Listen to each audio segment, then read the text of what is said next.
हिंदी साहित्य संपूर्ण घटना चक्र क्विक रिवीजन विद आरती शर्मा। दोस्तों, आपको मेरे चैनल पसंद आए तो इसे लाइक करें, शेयर करें, सब्सक्राइब करें। साथ ही साथ मेरे वीडियोस के अगले नोटिफिकेशंस को पाने के लिए बेल आइकन को प्रेस करें। दोस्तों, आज हम करेंगे घटना चक्र का पाठ 247, जिसमें हम पढ़ेंगे वाक्य रचना के अगले प्रश्न। ध्यान दें, प्रश्न है वह अपनी कक्षा का सर्वाधिक प्रतिभाशाली छात्र है। क्या है वाक्य? वह अपनी कक्षा का सर्वाधिक प्रतिभाशाली छात्र है। ठीक है, उपर्युक्त वाक्य का बिना अर्थ बदले निम्नलिखित में से कौन सा नकारात्मक वाक्य उपयुक्त होगा? ठीक है, तो नकारात्मक वाक्य पूछा गया है। ठीक, ध्यान दें, जिसका अर्थ ही ना बदले फिर भी वह नकारात्मक हो, तो ऑप्शन बी। ध्यान दें, उसके समान अपनी कक्षा में कोई प्रतिभाशाली छात्र नहीं है। ठीक है, तो वाक्य क्या था? ध्यान दें, वह अपनी कक्षा का सर्वाधिक प्रतिभाशाली छात्र है। अगर हम इसे नकारात्मक वाक्य में बदलेंगे तो क्या हो जाएगा? उसके समान अपनी कक्षा में कोई प्रतिभाशाली छात्र नहीं है। ऑप्शन बी, ठीक है, सही उत्तर है। देखते हैं प्रश्न की व्याख्या। गौर करेंगे दोस्तों, देखिए व्याख्या। विकल्प बी का वाक्य बिना अर्थ बदले नकारात्मक वाक्य है। कैसा वाक्य है? नकारात्मक वाक्य है। ठीक है, ध्यान रखेंगे।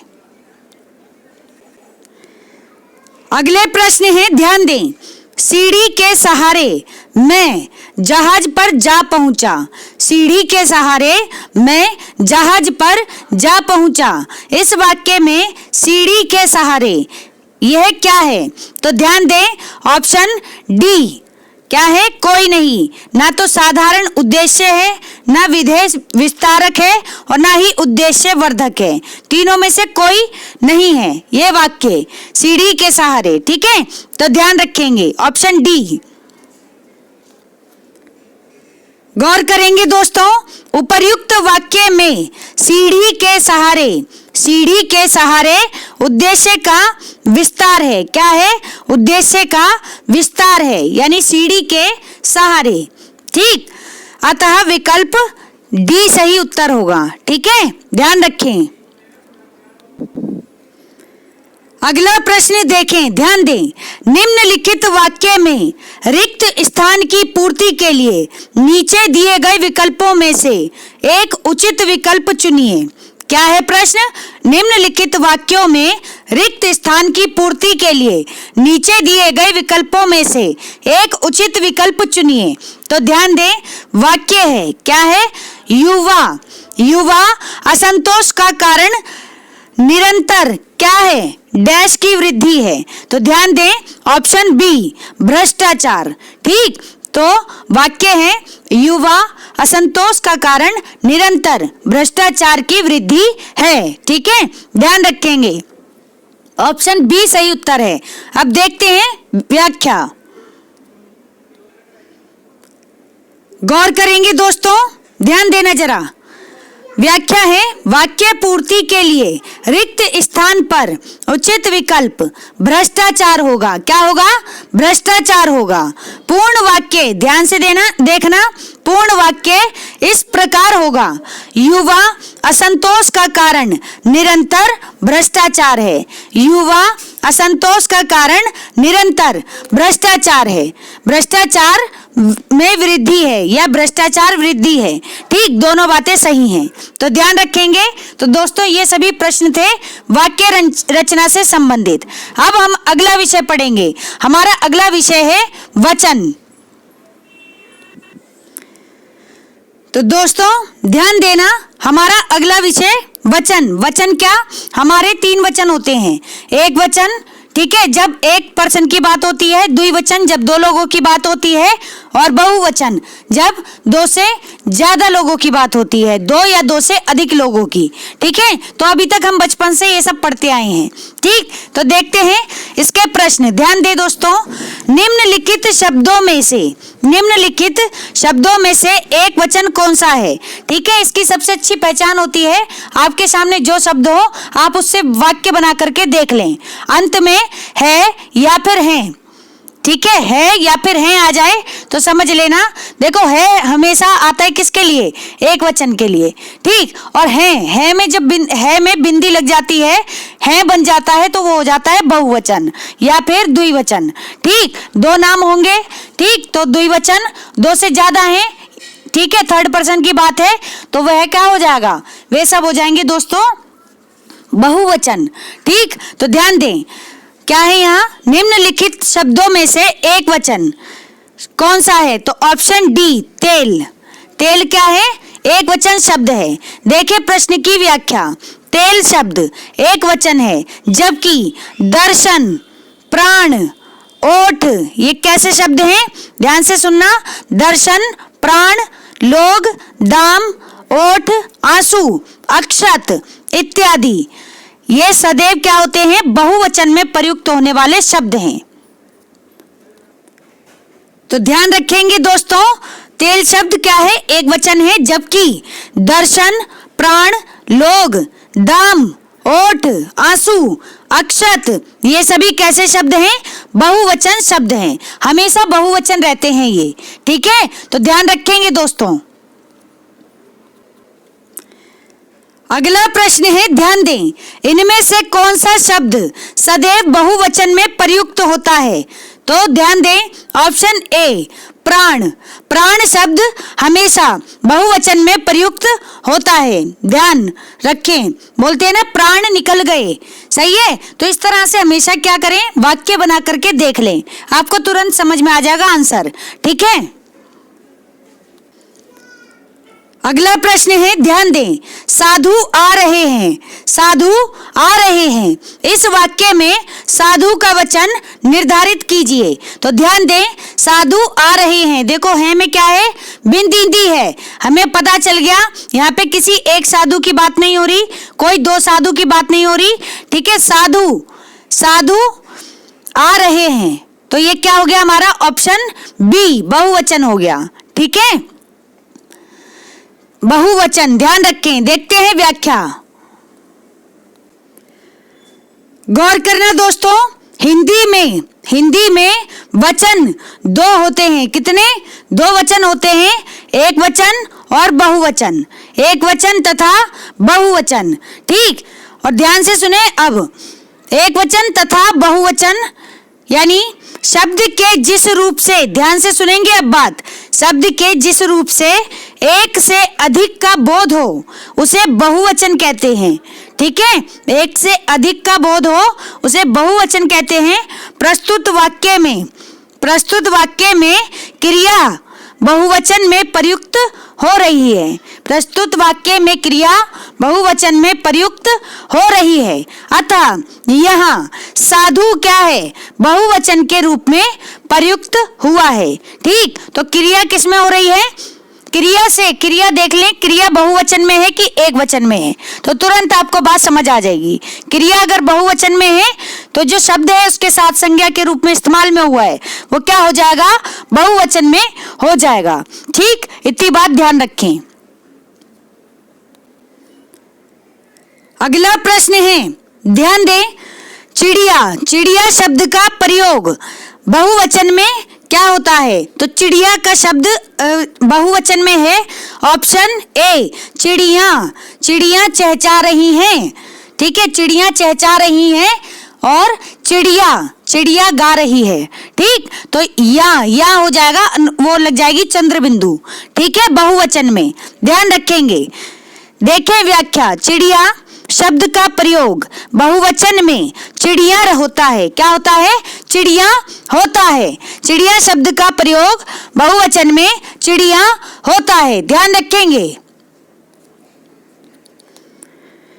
ध्यान दें, अगला प्रश्न है, निम्नलिखित वाक्यों में से किसमें बहुवचन का प्रयोग हुआ है, निम्नलिखित वाक्यों में से किसमें बहुवचन का प्रयोग हुआ है, तो ऑप्शन सी लड़के से कहते हैं, लड़के से कहते हैं, देखो है में क्या है, बिंदी लग रही है, ठीक, तो ये क्या हो गया, बहुवचन, ठीक है। तो लड़के लड़के से कहते हैं, क्या कहते हैं, हमें नहीं पता क्या कहते हैं, ठीक है। तो ध्यान रखें, वाक्य कैसा है, बहुवचन है।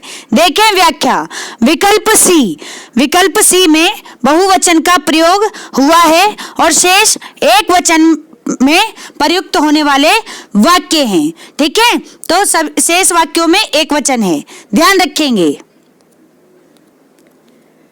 अगला प्रश्न है, ध्यान दें, निम्न में से कौन सा कथन सत्य नहीं है।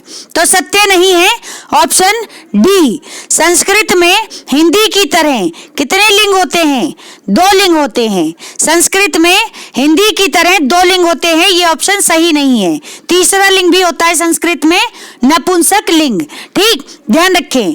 तो ऑप्शन डी जो है सही नहीं है, बाकी ऑप्शन सही है। क्या है, देखें, ऑप्शन ए, संस्कृत में 3 वचन होते हैं, ठीक है, कितने वचन, 3 वचन होते हैं, ठीक। हिंदी में 2 वचन होते हैं, हिंदी में 2 वचन होते हैं, हिंदी में 2 लिंग होते हैं, कितने लिंग, 2 लिंग, स्त्रीलिंग पुल्लिंग, बस, ठीक। तो ध्यान दें व्याख्या पर, ये सारी बातें सही हैं दोस्तों, ठीक है। और जो सत्य नहीं है वो कौन सा है, ऑप्शन डी, ठीक है। प्रश्न के अनुसार ये ऑप्शन हमारा सही है, ऑप्शन डी, ठीक है। गौर करेंगे दोस्तों, सारी सृष्टि की 3 मुख्य जातियां हैं, ध्यान से सुनना। ये जो संसार है इसमें 3 मुख्य जातियां हैं, एक है पुरुष, दूसरी स्त्री तथा जड़, तीसरा कौन सा है, तीसरी जाति है जड़, ठीक है, ना तो पुरुष है ना स्त्री, ठीक। तो निर्जीव वस्तुएं, ध्यान दें, पुरुष, स्त्री तथा जड़, ये 3 मुख्य जातियां हैं। अनेक भाषाओं में इन्हीं 3 जातियों के आधार पर लिंग के कितने भेद किए गए हैं, 3 भेद किए गए हैं, लिंग के 3 भेद किए गए हैं।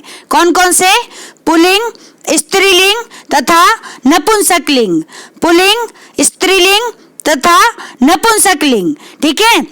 अब ध्यान दें, अंग्रेजी व्याकरण में लिंग का निर्णय इसी व्याख्या के अनुसार होता है, ठीक है। अंग्रेजी व्याकरण में लिंग का निर्णय इसी व्याख्या के अनुसार होता है। मराठी, गुजराती, संस्कृत आदि, कौन कौन सी, मराठी, गुजराती, संस्कृत आदि आधुनिक आर्य भाषाओं में भी यह व्यवस्था ज्यों की त्यों लागू है, ठीक है। फिर है इसके विपरीत, अगर हम हिंदी भाषा की बात करें तो हिंदी में 2 ही लिंग हैं, कौन कौन से, एक है पुल्लिंग, दूसरा है स्त्रीलिंग, एक है पुल्लिंग, दूसरा है स्त्रीलिंग, ध्यान दें, ठीक। फिर है दोस्तों संस्कृत में, ध्यान से सुनना, संस्कृत में 3 वचन है, संस्कृत में 3 वचन है, कौन कौन से, एक वचन, द्विवचन, बहुवचन, एक वचन, द्विवचन, बहुवचन। प्रश्न सीधा सीधा बनेगा संख्या के ऊपर कि संस्कृत में कितने वचन हैं, बताइए, ठीक। तो आप बताएंगे 3, एक वचन, द्विवचन, बहुवचन। जबकि हिंदी भाषा की बात करें तो हिंदी भाषा में 2 ही वचन है दोस्तों, कौन सा, एक वचन और बहुवचन। तो कॉन्सेप्ट क्लियर होना चाहिए, संस्कृत में 3 वचन होते हैं और हिंदी भाषा में 2 वचन होते हैं, एक वचन या फिर बहुवचन, ठीक है। तो ध्यान रखें। अगला प्रश्न है, ध्यान दें, हिंदी भाषा में वचन कितने प्रकार के हैं। तो हिंदी भाषा में वचन कितने प्रकार के हैं, ऑप्शन बी, 2 प्रकार के, ठीक है। अभी हमने पढ़ा एक वचन और बहुवचन, ठीक, ध्यान रखेंगे। तो ध्यान रखिए दोस्तों, ऑप्शन बी इसका सही उत्तर है, ठीक है, 2 वचन, ठीक। अब ध्यान से मेरी बात सुने, व्याकरण तक हमारी घटना चक्र आज पूरी समाप्त हो गई है, ठीक है। इसके बाद अब मैं देखूंगी कि इस किताब में, ठीक है, अगर वह विषय हैं जो हमने अन्य प्लेलिस्ट में कवर कर लिए हैं, तो हम उन विषयों को नहीं करेंगे दोस्तों। ठीक है, जो लगेगा मुझे कि जरूरी है तो केवल उन्हीं विषयों पर चर्चा की जाएगी। जैसे अगला विषय है पत्र और पत्रिकाएं। ठीक, इससे रिलेटेड मैंने वीडियो बना रखा है रामबाण संकलन प्लेलिस्ट में। ठीक, और उसके बाद है संस्कृत साहित्य। ठीक है ना, जिस पर भी मैं अभी कुछ वीडियोस बना रही हूँ। ठीक है, इंपॉर्टेंट जो है वो। ठीक, बाकी काव्य शास्त्र से संबंधित हमने कुछ प्रश्न पहले भी कर लिए हैं घटना चक्र के ही वीडियो में। ठीक, तो अब केवल उन विषयों पर मैं ध्यान दूंगी एक बार समय मिलेगा जब, ठीक है, जो नहीं हुए हैं और जो मुझे लगेगा कि जरूरी हैं। बाकी आपका हिंदी साहित्य और व्याकरण दोनों विषयों से संबंधित ध्यान रखना प्रश्न दोस्तों समाप्त हो गए हैं आज। ठीक है, तो आप अपनी तैयारी सभी लोग बहुत अच्छी रखें, अच्छे अच्छे मार्क्स लाएं, और जिन लोगों का सिलेक्शन हो जाए तो दोस्तों मुझे कमेंट बॉक्स में जरूर बताएं। ठीक है, और बता दें कि कौन सा विषय कराना है कौन सा नहीं। आप बोलेंगे तो मैं कंटिन्यू करा दूंगी चीजों को, अदरवाइज ये चीजें हो चुकी हैं। आप मेरी रामबाण संकलन वाली प्लेलिस्ट देख लेना, उसमें आपको सारी चीजें सीक्वेंस वाइज मिल जाएंगी। ठीक है, तो देख लें और जैसा भी हो कमेंट बॉक्स में बता दें। ठीक,